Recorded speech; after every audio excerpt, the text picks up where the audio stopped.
게이머들의 특성을 좀 말씀드리고 싶은 부분이 있습니다. 우리나라 분들이 굉장히 뭔가가 제가 효율적이지 않은 그런 행동을 한다. 그럼 두 글자가 올라와요.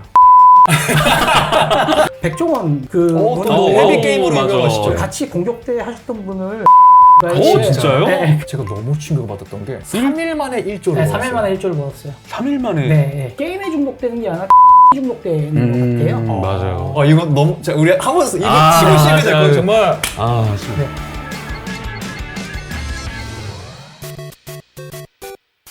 생활양생의 이면을 파헤치는 스튜디오 생양파 스튜디오. 저는 호스트 이순국입니다. 반갑습니다. 네, 반갑습니다. 저는 그 경영공학으로 박사학위를 받았고요. 한편으로는 또 게임에 되게 진심인 김성민입니다. 반갑습니다. 반갑습니다. 김성민 연구원님 함께 하시고요. 네, 11년째 인터넷 게임 방송 일을 하고 있는 옥탑방 고양이 옥량의 진종원이라고 합니다. 반갑습니다. 반갑습니다. 네, 개인적으로 엄청 팬입니다. 구독자이기도 합니다. 즐겼던 제일 첫 번째 게임 뭔지 기억나세요? 1983년에 애플 컴퓨터가 처음 나왔을 때 야구 게임, 지금 보면 메이저리그 게임의 네. 시초를 처음 했었어요. 사실 저희 부모님이 관대하셨던 거죠. 저를 게임을 계속 하게 했고, 그러다 보니까 저도 지금 제가 딸들이 있는데 네. 딸들하고 마리오 게임을 계속 같이 하면서 네, 아빠를 찾게 할 수 있는 방법이 뭘까를 고민을 많이 했었어요. 이런 사람이 되고 싶었는데. 그리고 이런 부분이 전 많아져야 된다고 생각하거든요. 저는 기억나는데 그 아까 메이저리그 미국 얘기하셨잖아요. 혹시 하드볼이라는 게임 맞습니다. 그렇죠. 하드볼이었습니다. 하드볼이죠, 그게. 저희 아버지가 이제 386 컴퓨터부터 이제 구입을 하셔가지고 그 당시에 하드볼 그리고 너구리, 돌아온 너구리라고 네네네. 이제 점프하는 그 게임부터 이제 시작했어요, 저희는. 그럼 우리가 세대가 비슷한 것 같아요. 네. 저도 하드볼 3인가 4 둘 중에 하나로 야구 게임을 시작했었던 것 같아요. 너무 가까워지려고 그러는데요. 하드볼을 아는 사람이 3명 뭉친다는 거 대한민국에. 네, 쉽지 않은 것 이거 같습니다. 쉽지 않고 이 자체로 굉장히 많은 걸 의미하고 있죠. 멀쩡히 잘 살고 있다. 굉장하다. 게임하고 큰다고 이상한 사람 되는 거 아니다. 전혀 상관관계가 없다. 이건 너무 우리 한번 이거 지금 시작이 될 거예요. 정말. 지금. 네, 그 재밌는 부분 중에 하나가 이제 한국 게이머들의 특성을 좀 말씀드리고 싶은 부분이 있습니다. 게임 안에 어떤 직업들을 선택함에 있어서 우리나라 분들이 굉장히 멀리서 몰래 총을 쏘거나 활을 쏘는 캐릭터를 굉장히 많이 선택을 해요. 네, 무조건 스나이퍼나 로그 이쪽 계열 하거든요. 네, 서양 분들은 앞에서 부딪히는 것들을 많이 선택하는 거, 그러니까 본인이 원하는 걸 하지. 재밌는 종특이 우리나라 사람들이 어떤 현상을 맞았을 때 직접 부딪히기보다는 이 돌아가는 걸 한번 관망한다는 거죠. 관망을 하고 여기서 약점을 보고 치고 들어갈 캐릭터들을 많이 고른다는 관점이 있고요. 그러다 보니까 e스포츠에서도 굉장히 잘하는 부분들이 있는 것 같습니다. 한국 애들은 충분히 관망하고 공략된 상태에서 효율적으로 맞아요. 접근한다라는 말씀을 해주신 것 같아요. 게임 방송을 하시면 그런 경향이 좀 느껴지는 경우도 있는지 궁금해요. 당장 오늘 방송에서도 뭔가가 제가 효율적이지 않은 그런 행동을 한다. 네. 그럼 두 글자가 올라와요. 모함? 맞아, 이게 피드백이 실시간으로 오니까. 그래서 저도 보고 잠깐만 내가 어떻게 해결해 볼게요. 이러고 딱 들어가요. 그러면 딱 두 글자 또 올라와요. 맞음? 그러니까 시청하시는 분들도 어느 정도는 효율적으로 게임을 해주길 기대하시는 면이 있겠네요. 그래서 제가 항상 그분들한테 얘기하거든요. 여러분들은 대한민국의 상위 10% 안에 드는 게이머들이다. 네. 그렇죠. 근데 그 시청자분들은 게임에 대한 기준이 높다 보니까 어느 정도 효율적인 부분을 따지면서 들어갈 수밖에 없는 거죠. 게임 쪽에서 가장 좋아하는 분 중에 하나가 이제 라프코스터라는 분인데 그분이 이제 재미이론이라는 책을 쓰셨어요. 재미이론. 네, 그래서 미국에서는 그분이 게임계 교수님이라고 불려요. 그분의 지론은 이런 거거든요. 게임이 계속 좋아져야 되고 게임을 계속 만들어야 되는 이유가 하나가 사람은 재미를 추구한다는 거고 재미는 하나의 패턴의 재미를 느끼면 실증을 느낀다는 거예요. 그렇기 때문에 새로운 재미를 찾는 게 사람의 인간적인 본능이기 때문에 네네. 그 재미를 계속 찾아가줘야 되고 게임 스튜디오 역할이다라고 얘기를 하셔서 저도 되게 공감되는 내용인데 게임사를 보니까 한 50년이 넘은 거예요. 50년이요? 네, 그래서 재미가 50년 동안 이동했다는 얘기거든요. 그리고 처음 게임이 등장한 건 70년대고요. 하나의 게임기에 하나만 있었었어요. 하나의 게임기에 이게 하나의 게임. 네. 요만한 게임기 하나에 네. 미키마우스 달걀 받는 게임이 하나 있었던 거예요. 어릴 때 그런 거 있었던 거 맞아요. 같아요. 예, 그게 이제 70년대에 나왔던 게임이고 80년대에 오면서 이제 콘솔이라는 게 등장을 하게 된 거죠. 다시 말하면 하나의 게임기에 여러 개의 팩을 꽂아서 넣어서. 게임 여러 개 할 수 있는 상태로 넘어간 거고 네. 그리고 전 세계적으로 히트한 건 이제 닌텐도 엔터테인먼트 시스템이라는 NES입니다. 그래서 네. 닌텐도가 탄생하게 됐고 슈퍼마리오가 전 세계적으로 게임의 아이콘처럼 등장하게 된 거죠. 닌텐도는 그래 어릴 때 그래도 좀 보급이 한국에서 많이 되지 않았었어요? 저는 80년대 후반생이라 오히려 PC로 넘어간 90년대? 네. 요때 기억이 많으실 것 같은데요. 맞아요. 90년대부터 2010년까지 올 때가 그때 우리나라 같은 경우나 전 세계적으로 PC 보급률이 엄청나게 네, 낮고요. 네, 네. 그 2000년대의 가장 큰 히트가 인터넷인 거죠. 인터넷과 네. PC방. 네, 맞아요. 맞습니다. 같이 모이지 않아도 집에서 연결만 게임할 수 있는 시대? 네네. 이렇게 넘어가면서 PC가 엄청나게 떴고요. 그리고 그로부터 90년대부터 2010년대까지는 장르가 다양해지기 시작했어요. RPG라고 하는 롤플레잉도 생기고 어드벤처라서 모험이라는 것도 생기고 네. 그리고 시뮬레이션, 그 다음에 EA 스포츠라고 하는 피파의 탄생이 그때로 90년대 초로 넘어가죠. 그래서 스포츠 장르라는 것도 생기고 그다음에 니드포 스피드라는 레이싱 장르도 생기기 맞아요. 시작했고 그래서 되게 많은 장르가 생겼었던 거고요. 그리고 나서 온라인 게임이 등장을 하게 되면서 맞아요. 우리나라 PC방에서 마술을 걸었던 게임들이 있거든요. 워크래프트, 디아블로, 월드 오브 와우라는 월드 오브 워크래프트, 그런 게임들의 특징 중에 하나가 온라인에서 많은 사람들이 모여서 게임을 할 수 있다는 특징.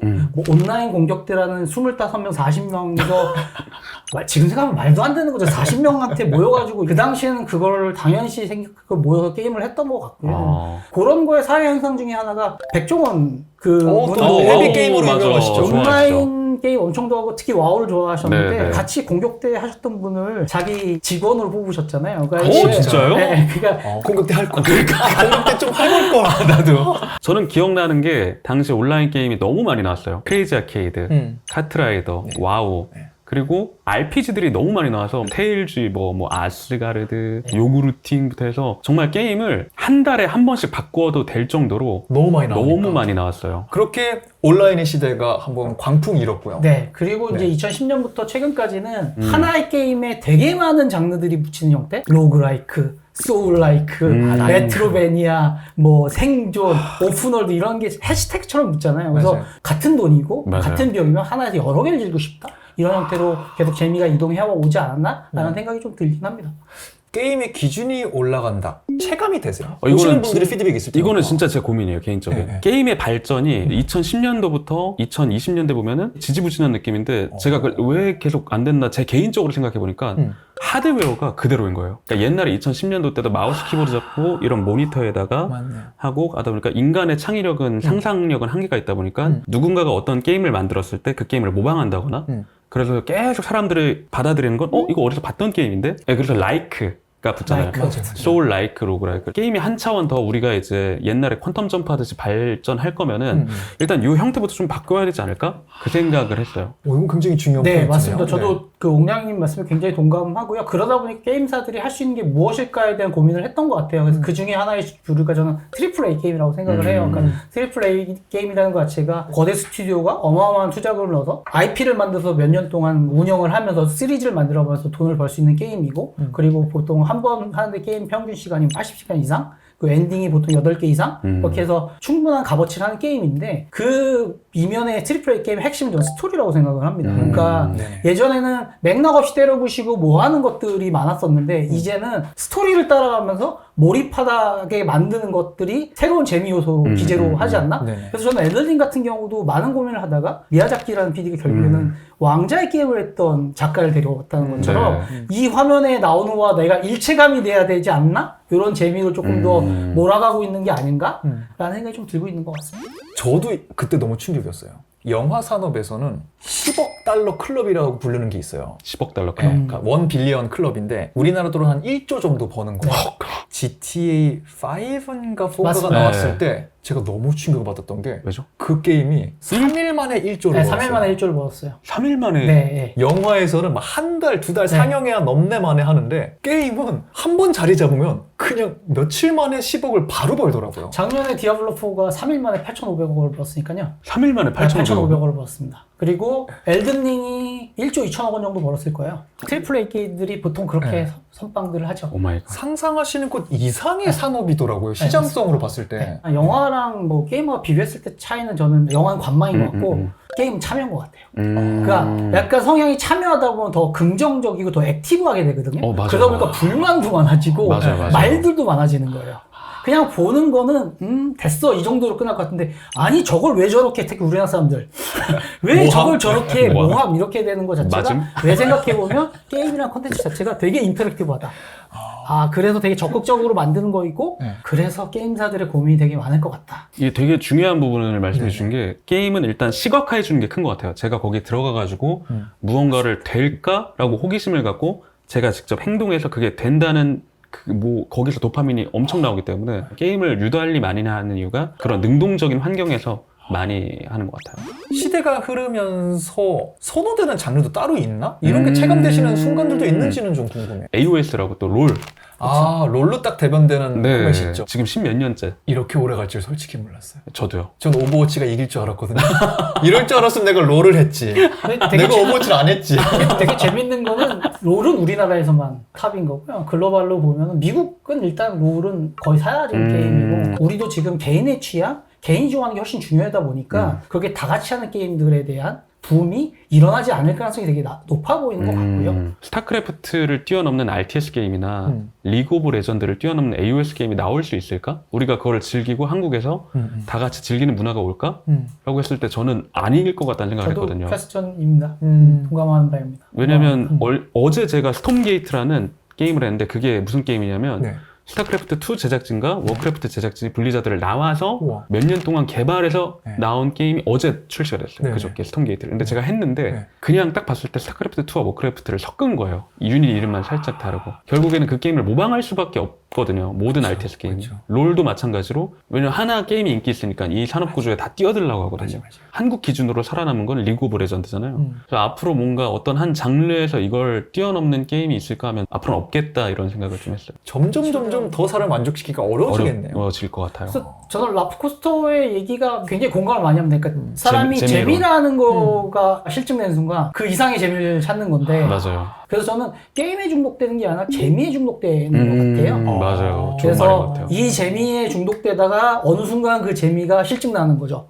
그러면 다음 재미를 찾아야 되는데 이 시점을 잘 찾아 들어가고 하는 게임사들이 어떤 행보를 하냐가 되게 중요한 것 같고요. 저희 생각을 좀 깨줬으면 좋겠어요. 그걸 뛰어넘는 AOS 게임, 네. 스타크래프트를 뛰어넘는 RTS 게임, 재미 이론에 따져서 그걸 박살내버리는 정말 그걸 뛰어넘는 게임이 나왔으면 좋겠다. 너무 좋겠다. 게임은 질병이다라는 문구는 사실 너무 오래됐고 이제는 많은 분들이 공감 안 하시는 문구도 됐기 때문에 그렇다면 게임이 질병이 아니라면 무엇일지, 여러분에게는 게임이 무엇인지, 또 여러분이 즐기셨던 게임은 무엇인지, 게임의 흐름이 어떻게 흘러가고 있는지 여러분의 의견도 댓글로 남겨주시면 저희도 함께 참고해보도록 하겠습니다. 생활 양상의 이면을 파헤치는 생양파 스튜디오 오늘 여기서 인사드리고요. 저희는 다음번 다른 주제로 또 인사드리도록 하겠습니다. 감사합니다. 수고하셨습니다. 감사합니다.